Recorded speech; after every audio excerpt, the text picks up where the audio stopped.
ele teve a oportunidade de falar, teve a oportunidade de ter a resposta de Jacó, porque Jacó podia dizer, então eu não quero, eu vou esperar a Lia casar com outro aí que chegar, vamos orar aqui, Raquel. Tantas coisas podiam ter acontecido, mas Labão preferiu continuar com a sua mentira. Agora, o terceiro ponto é no verso 26, ele diz: Labão respondeu, em nossa terra não se costuma dar em casamento a mais nova antes da primogênita. Por que tu não falou antes? Precisamos ter cuidado com o que nós queremos tanto. Jacó queria muito Raquel e Labão queria muito casar a primeira filha. Se essa união não tiver, irmãos, não, a gente vai ver daqui a pouco o que é que vai acontecer, porque nós já sabemos. Eu só quero destrinchar aqui com vocês. Então, no 27, Labão fala que vai passar a semana da festa de casamento, porque o ato já estava consumado. A noiva chegou e Jacó, imagino, a festa tinha bebida, né? Aquelas coisas todas, e ele não se deu conta. Quando acordou, não é a mulher que eu sonhava.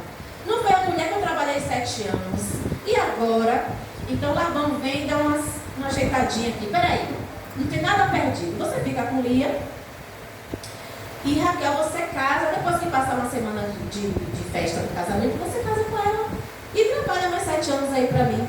Ou seja, Jacó agora tem 2 esposas. Uma que ele não escolheu e a que ele queria. Olha o problema. O Senhor, no versículo 31, vamos ver aqui? No versículo 31.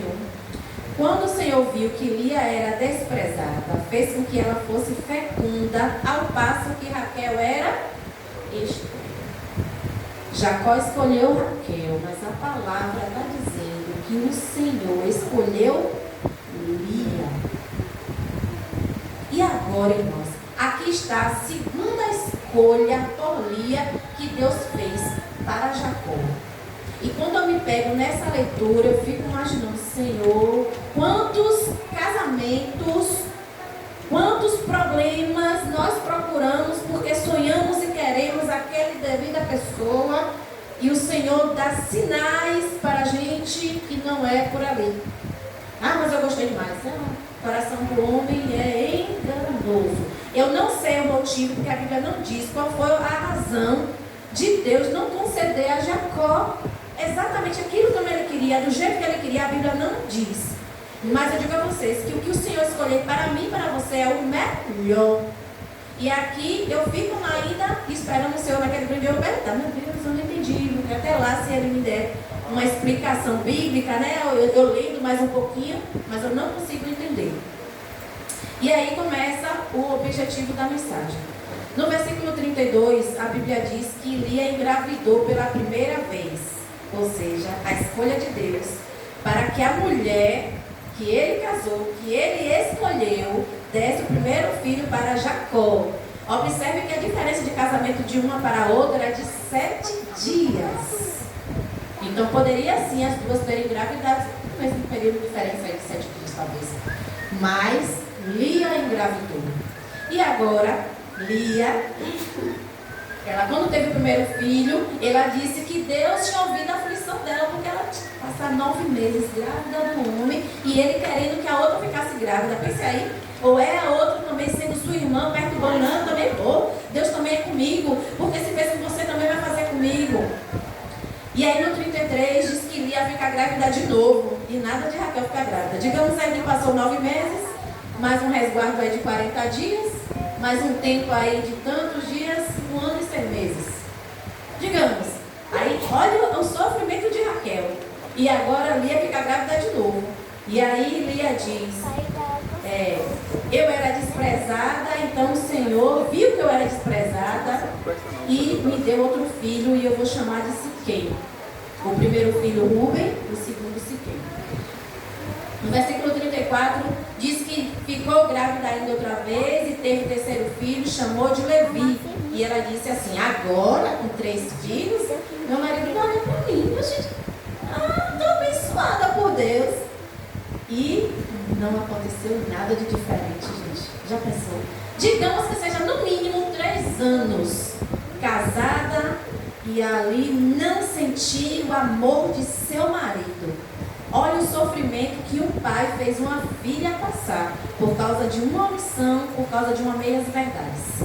Então precisamos observar. Porque dessa vez, aqui na Bíblia, foi Labão. E se for para a gente, um filho nosso, e mais tarde, netos e bisnetos sofrerem porque a gente esqueci de falar. Perigoso. Aí no versículo 35, eu queria ler na Bíblia, mas aí vai demorar mais, eu queria ganhar um tempinho para a gente falar mais um pouquinho de outra coisa. No versículo 35, ela fica grávida de novo. Aí, pela quarta vez, quando ela tem um filho, chama de Judá. Aí ela diz assim: desta vez eu louvarei ao Senhor. Observe a diferença? Daqui a pouco eu vou lhe mostrar a diferença. Gênesis capítulo 30 relata o nascimento de outros filhos, dos outros filhos. Na verdade são 13, né? Porque tem Diná. Então, menos 4 mais 9 filhos aí pra frente. E aí ele relata, mas se a gente for se atentar, não vai dar tempo. Então eu vou falar só desses 4 filhos, certo? Aí agora a gente vai pular agora para Gênesis 49.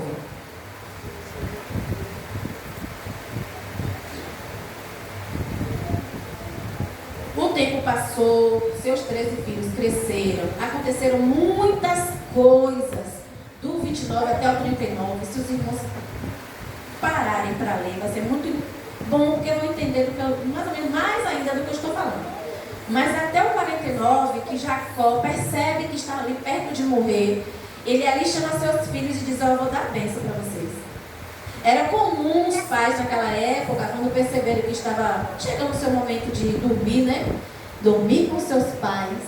Ele chamava os filhos para abençoar, para mostrar o que cada um tinha feito, para entregar aquilo que ele tinha para cada filho. E agora Jacó vem e faz isso. E chama seus filhos.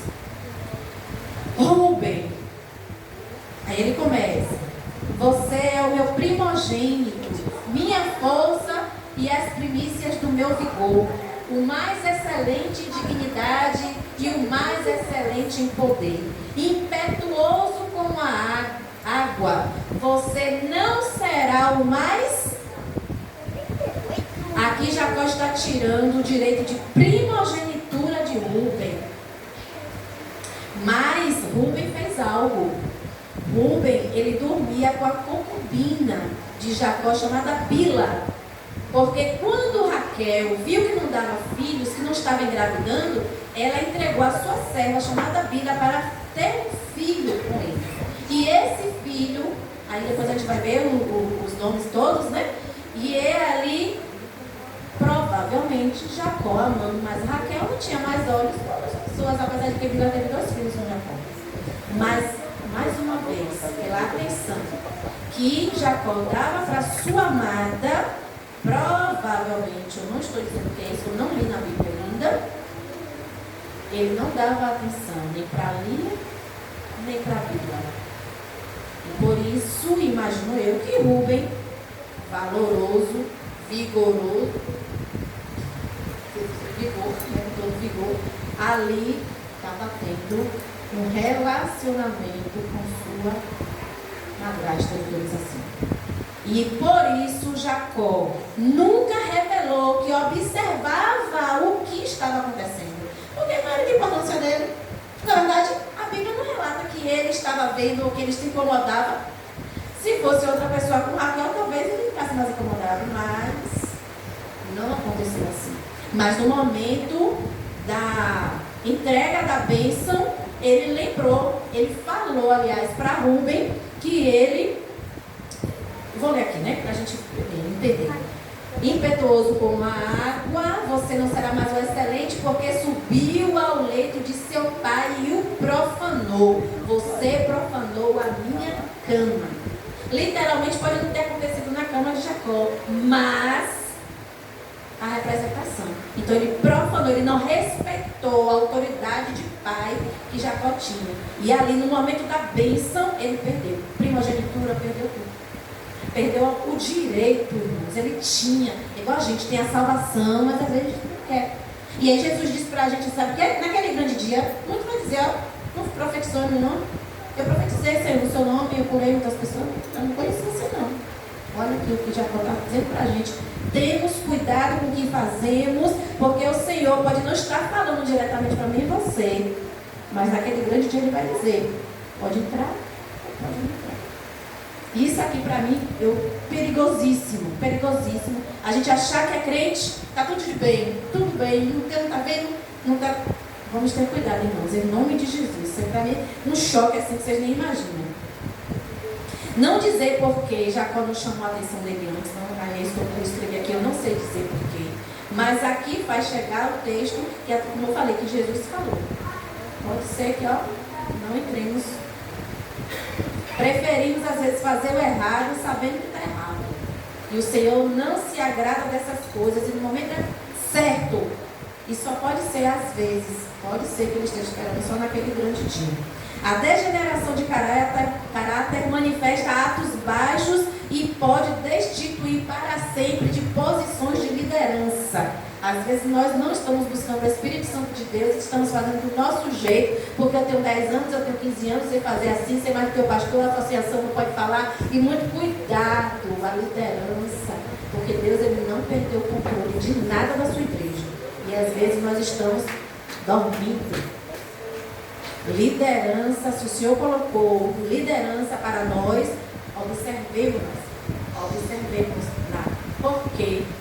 Porque o Senhor gosta das coisas tudo organizadas. E se tem alguma coisa para ajustar, porque os irmãos também viam. Jacó, se Jacó está dizendo, a Bíblia diz que Jacó via, os irmãos também viam. Então vou fazer qualquer coisa aqui. No versículo 5, fala aqui de Simeão. Ele chama os dois, Simeão e Levi. Todos três aqui, filhos de Lia com Jacó, não é verdade?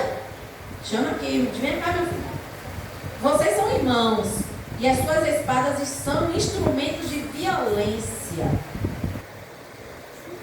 Que a minha alma não entre no conselho deles, que a minha glória não participe do seu agrupamento, porque no seu furor mataram homens e na sua vontade perversa mutilaram touros. Maldito seja o furor, pois era forte, e maldita seja a ira, pois era intensa. E os dividirei em Jacó e os espalharei em Israel. Aqui Jacó está falando sobre os dois irmãos que não obedeceram a ordem dele. Quando aconteceu a situação de Diná lá em Siquém, eles não obedeceram, porque Jacó ele orou, Deus orientou, ele fez ali um arranjo urgente. Os siquemitas, é assim que chama, né? Aceitaram, circuncidaram, pediram perdão, disseram que ia casar com Diná, mas eles eram violentos demais para aceitar qualquer pedido de perdão. E ali eles arquitetaram tudo e destruíram uma cidade. Mais uma vez, não estamos obedecendo à liderança. Jacó era líder, Jacó era pai. Nossos pais em casa têm autoridade sobre nós. Somos adultos, mas estamos na casa do nosso pai. Enquanto a gente não tiver a nossa casa, a casa é do nosso pai, da nossa mãe. A gente tem que obedecer as regras que estão lá. A gente não pode ficar, porque eu sou adulta, eu vou ditar que a minha mãe tem que fazer, minha mãe tem que fazer nada. A autoridade é dos meus pais. Quando eu fizer a minha casa, quando eu sair casar com o meu marido, eu sou casada, só um exemplo, jovens. Quando eu casar, quando eu tiver a minha vida, quando eu pagar minhas contas, eu tenho minha casa. Eu tive uma conversa com meus meninos tem pouco tempo. Meu menino casou, separou, voltou lá para casa. Eu disse, olha, a de 24 anos já entendeu. Agora vocês três aqui que às vezes fingem que não entende, aqui a autoridade é Júnior.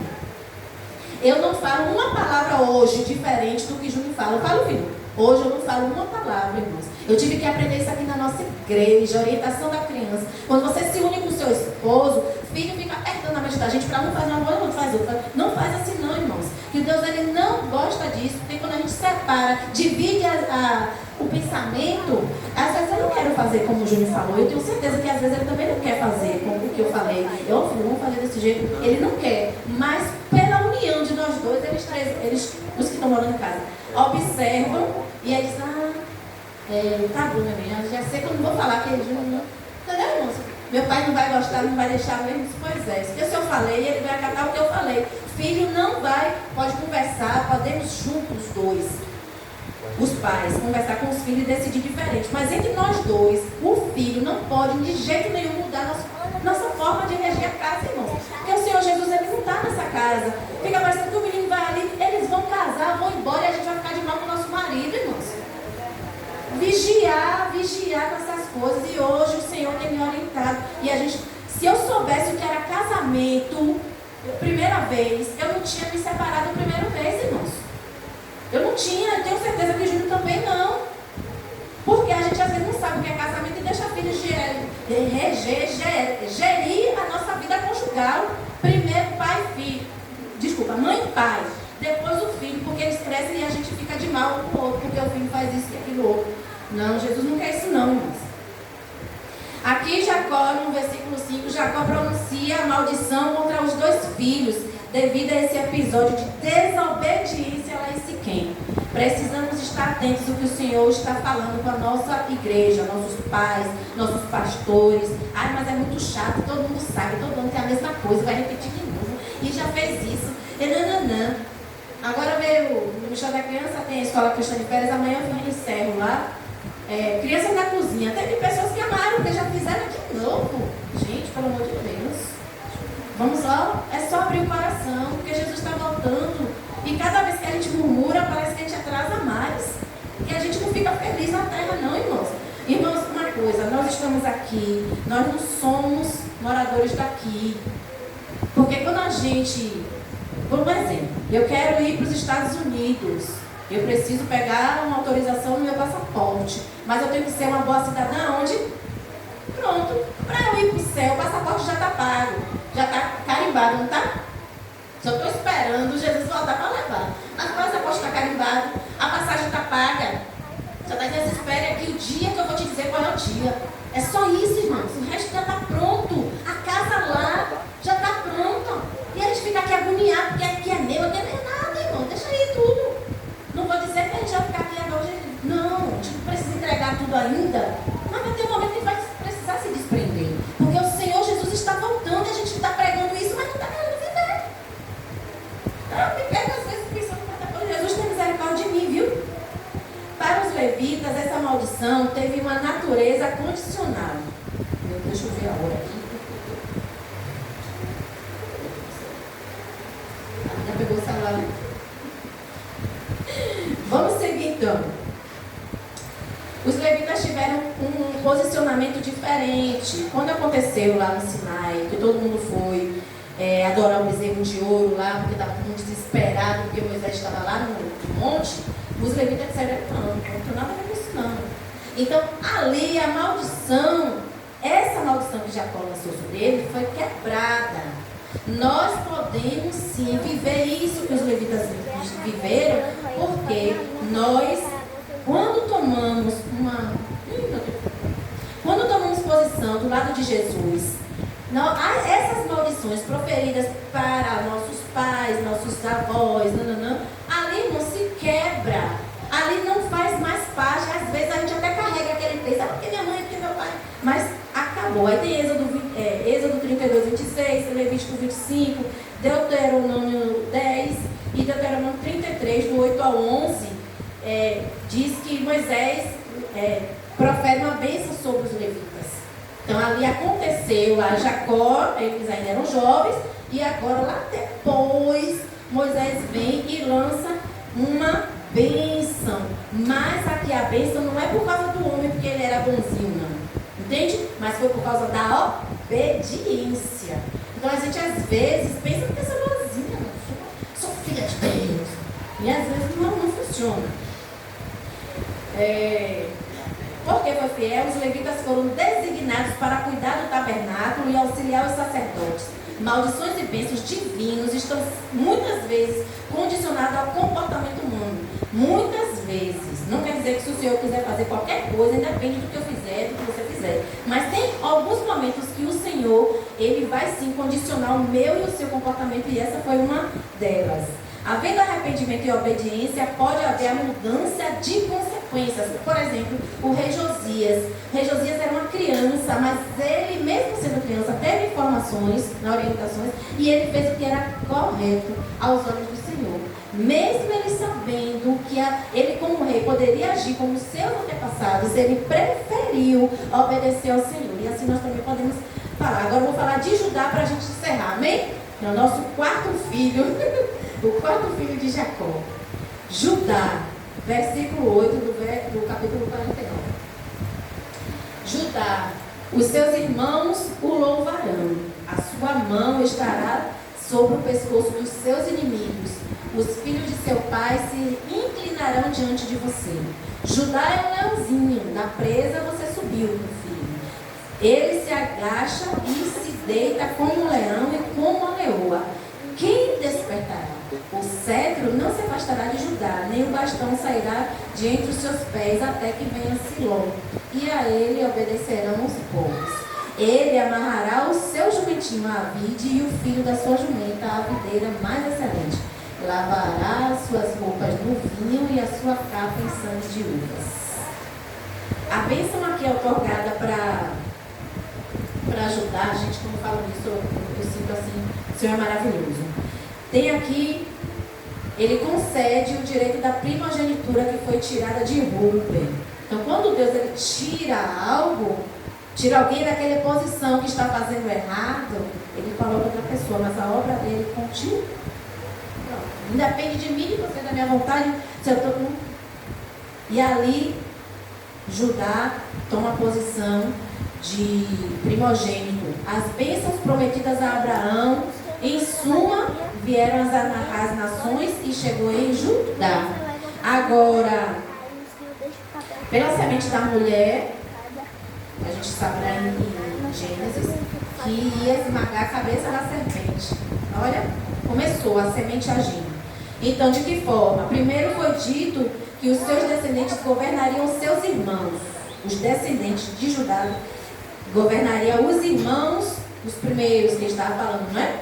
Não todos eles. E aí ele foi parcialmente cumprida no fato da linhagem real de Israel vindo do rei Davi. E aí que ele é um descendente de Judá. Então a linhagem partiu de Judá e não de Rúben. Agora o segundo, quando ele fala que até que venha Siló, provavelmente significa aquele quem pertence. Está lá em Ezequiel capítulo 21, 27. Em sentido pleno, refere-se ao Messias vindouro. Jesus Cristo, ele veio da linhagem de Judá. E a gente sabe disso, né? É o leão da tribo de Judá. E para finalizar, Jacó profetizou que todos os povos lhe seriam sujeitos. E a gente vê lá no capítulo, eu fui estudando mais um pouco essa semana, e aí eu vi que tem alguns nomes dos filhos de Jacó que não está no Apocalipse lá quando fala dos selados, dos 144 mil. Dan não está lá. E depois, em outro momento, a gente fala. E que ele traria grandes bênçãos espirituais no capítulo 49, versículo 11 e 12. E é o que o Senhor quer para nós, irmãos. Nós não estamos aqui usando Deus para nos abençoar, como a Lia falou. Primeiro filho, minha aflição. Deus viu a minha aflição e veio o Rúben. Será que a palavra dela lançou alguma coisa para o filho dela, irmãos? Já no segundo filho, ela disse que ela era desprezada. Então, o Senhor tem que me ver, o Senhor tem que me dar, porque eu trabalho, eu quero um emprego, eu quero um salário, eu quero não sei o quê. E o Senhor me viu, o Senhor me olha. Oh, irmãos.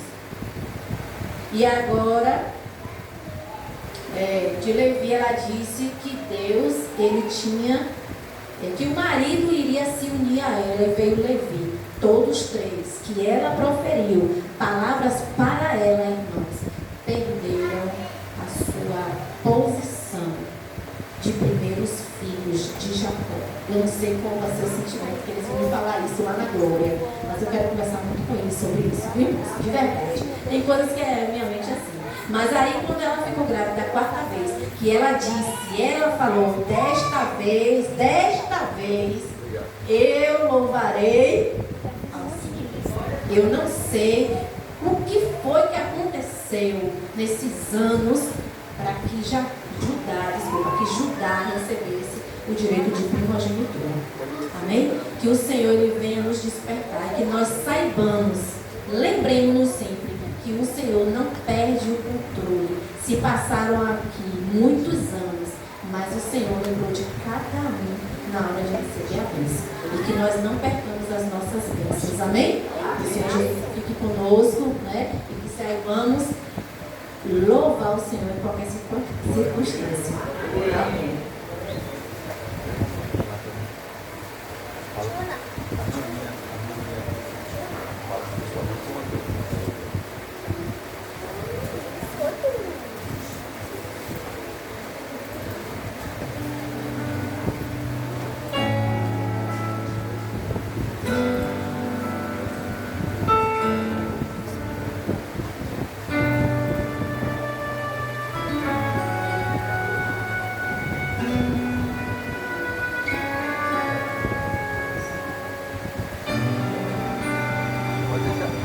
Peço aos irmãos que souberem, cantem comigo.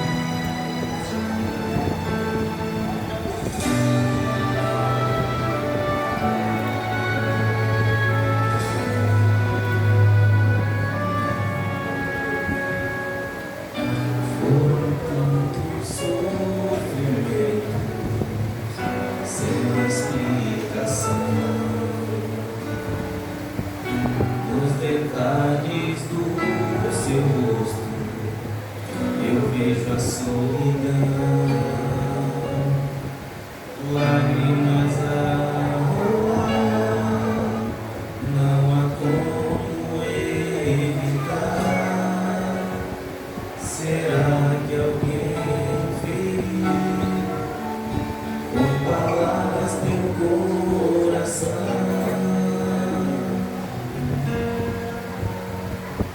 De que valeu o seu esforço? Tudo se foi em vão.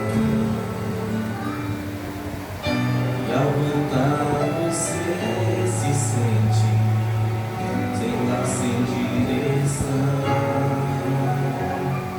Esqueceu que o seu lugar era ao lado de Jesus. Tentou se afastar, mas ele soube te encontrar. E quantas vezes ele falou, mas você não escutou. E tantas vezes não lembrou, mas você não buscou. Vem, teu Pai te chama, vem, enxuga essas lágrimas, esquece o passado. Cristo te espera de braços abertos. Vem, não perca tempo, vem, a porta está aberta, o banquete te espera. Volta pra casa, pois ele te ama.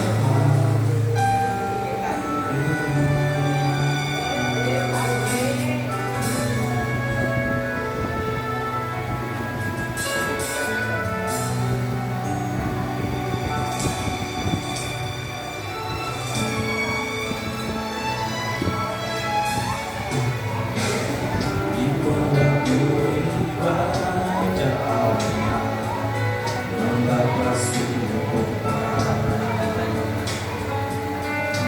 Quando a culpa te consome, isso te faz chorar. Clame ao teu Senhor dizendo, te peço perdão. Pai, eu sei que contemplei meu coração,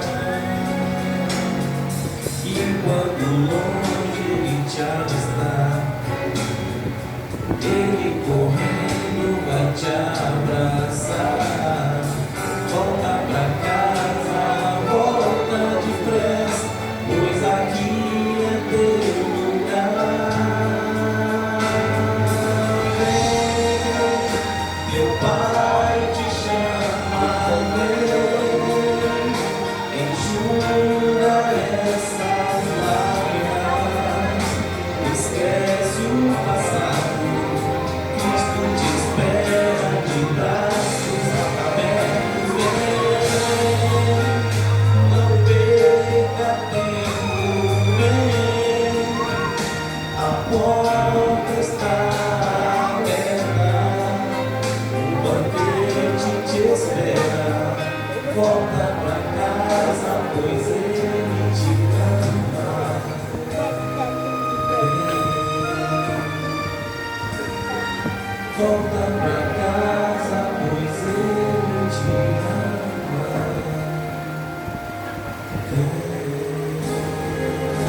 estarmos, Senhor, aqui reunidos para cultuar racionalmente, Senhor, Deus único e verdadeiro. Pai, muito obrigada por tudo que foi feito neste dia. Nossa mente e nosso coração, Senhor, se alegre sempre no Senhor. E que falemos, ó Pai, o que entendemos e confiamos, Senhor. Visita cada lar aqui representado, ó Pai.